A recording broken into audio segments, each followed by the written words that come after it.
Hello बच्चों, hello parents. आज हम लोग पढ़ेंगे क्लास 4 एनसीईआरटी हिंदी की रिमझिम बुक से चैप्टर 12 सुनीता की पहिया कुर्सी। चलिए पढ़ते हैं। सुनीता सुबह 7 बजे सोकर उठी। कुछ देर तक तो वह अपने बिस्तर पर ही बैठी रही। वह सोच रही थी कि आज उसे क्या क्या काम करने हैं। उसे याद आया कि आज तो बाज़ार जाना है। सोचते ही उसकी आंखों में चमक आ गई। सुनीता आज पहली बार अकेले बाज़ार जाने वाली थी। उसने अपनी टांगों को हाथ से पकड़कर खींचा और उन्हें पलंग से नीचे की ओर लटकाया।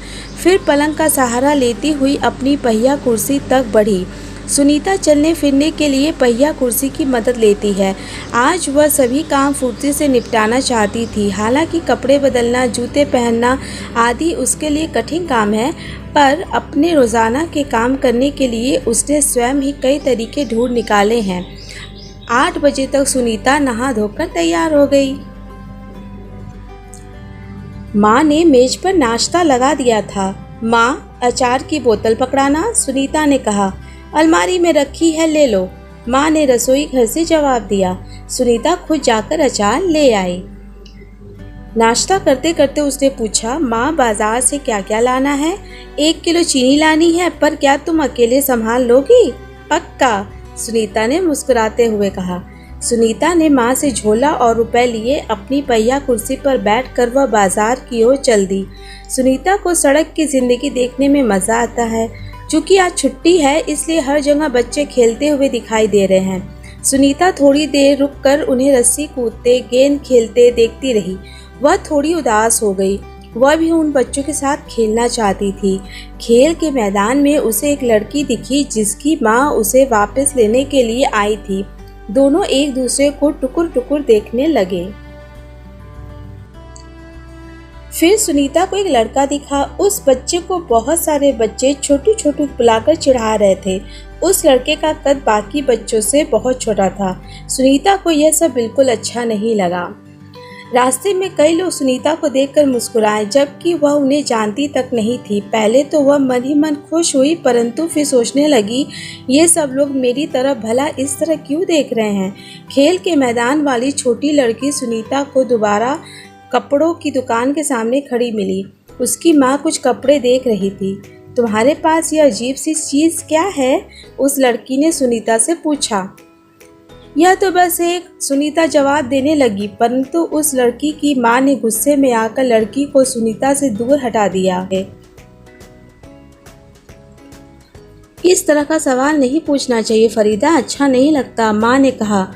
मैं दूसरे बच्चों से अलग नहीं हूँ, सुनीता ने दुखी होकर कहा। उसे फरीदा की माँ का व्यवहार समझ में नहीं आया। अंत में सुनीता बाजार पहुँच गई। दुकान में घुसने के लिए उसे सीढ़ियों पर चढ़ना था। उसके लिए यह कर पाना बहुत मुश्किल था। आसपास के सब लोग जल्दी में थे, किसी ने उसकी तरफ ध्यान नहीं दिया। अचानक जिस लड़के को छोटू कहकर चिढ़ाया जा रहा था, वह उसके सामने आकर खड़ा हो गया। मैं अमित हूँ, उसने अपना परिचय दिया। क्या मैं तुम्हारी कुछ मदद करूँ?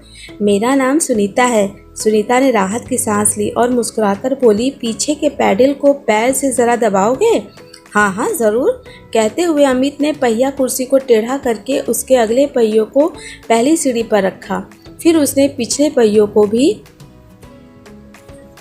ऊपर चढ़ाया। सुनीता ने अमित को धन्यवाद दिया और कहा, अब मैं दुकान तक खुद पहुंच सकती हूँ। दुकान में पहुंचकर सुनीता ने 1 किलो चीनी मांगी। दुकानदार उसे देखकर मुस्कुराया। चीनी की थैली पकड़ने के लिए उसने हाथ आगे बढ़ाया ही था कि दुकानदार ने थैली उसकी गोदी में रख दी।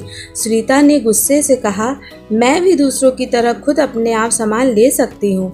उसे दुकानदार का व्यवहार बिल्कुल अच्छा नहीं लगा। चीनी लेकर सुनीता और अमित बाहर निकले।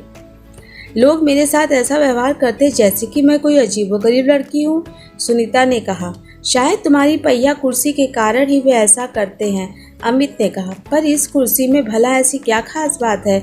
मैं तो बचपन से ही इस पर बैठकर इसे चलाती हूँ, सुनीता ने कहा। अमित ने पूछा, पर तुम इस पर क्यों बैठती हो?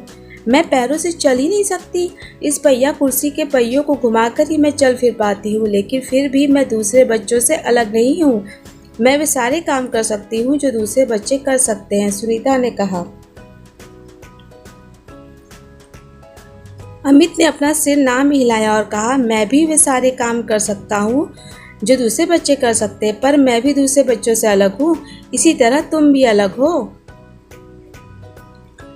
सुनीता ने कहा, नहीं, हम दोनों दूसरे बच्चों जैसे ही हैं। अमित ने दोबारा अपना सिर ना में हिलाया और कहा, देखो, तुम पहिया कुर्सी पर बैठकर चलती हो, मेरा कद बहुत छोटा है, हम दोनों ही बाकी लोगों से कुछ अलग हैं।